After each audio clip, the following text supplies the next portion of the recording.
Takina! Loko, ikaw? Wala kasi. Ayan guys. Meron tayong mini session dito, mga paghahanda tungo sa bagong buhay. Hindi, basta yun na yun. Ayan, yung kasama natin dito. Ayan, si Ed. Si Jaylo nagte-text. Si Christian. Hello. Puta, lahat sila nakahubad ah. Si ano ah.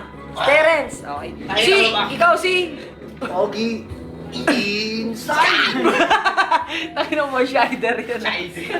Siyempre yan, si Mael. Pero wala, hindi ako Mael ngayon eh. Pero okay lang yan. Wala pa sexy. Oo. Pag may sexy Teka, na. ano bang pwedeng topic ngayon? Topic. Topic. Interview with the vampires. Eating talong with that kamatis.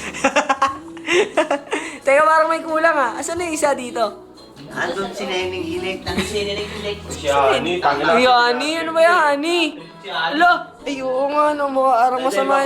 Si Ani pa, sana si J-Lo na lang. Oo nga. Parang hindi na maakap. At least no. Wala na parang immune na to, Ed ah. Hani, what happened? Ino, grabe, nalulungkot na si Hani. Lagot kayo. Nangyari, Hani? Sino nang away sa'yo? Siya na nga nagprito ng tilapia natin, tapos sinaaway nyo pa. Sabihin mo nga siya, ano. 10 tilapia o 10 ulo. Salit yung manok. Sagot ko. Patay tayo dito. Teka lang ha. Babalik lang tayo. Bahala sa manok. Bahala sa manok. Jack. Ano ba nangyari? Ba't malungkot si Ani? Nanggahi sa ulo ni Enjoy.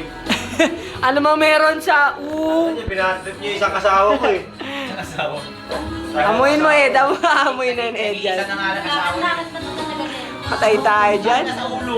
Naglalabas si Hani nun eh. Akin tong ulo ah, sabi ni Enjoy ah. Akin yun eh. Ang ilan to inaaway sa ulo.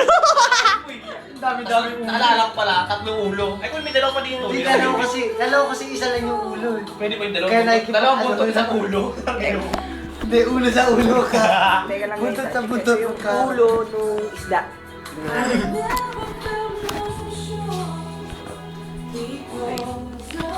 Ito naman yung isda ah. Ito yung pinagawain nila. Ito. Wala namang mata yung isa. Itong isa. Wala nang okay naman. Nakanganga pa nga eh. Oh. Tingnan natin yung bibig. Babalik ko ng konti ah. Oh, tak na. Ay, taki na. Parang may naalala ko. Wag na.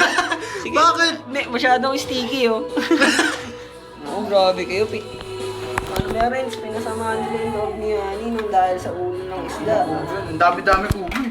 Oh my God. And teka, babalikan natin sila ulit. Peace tayo. Man.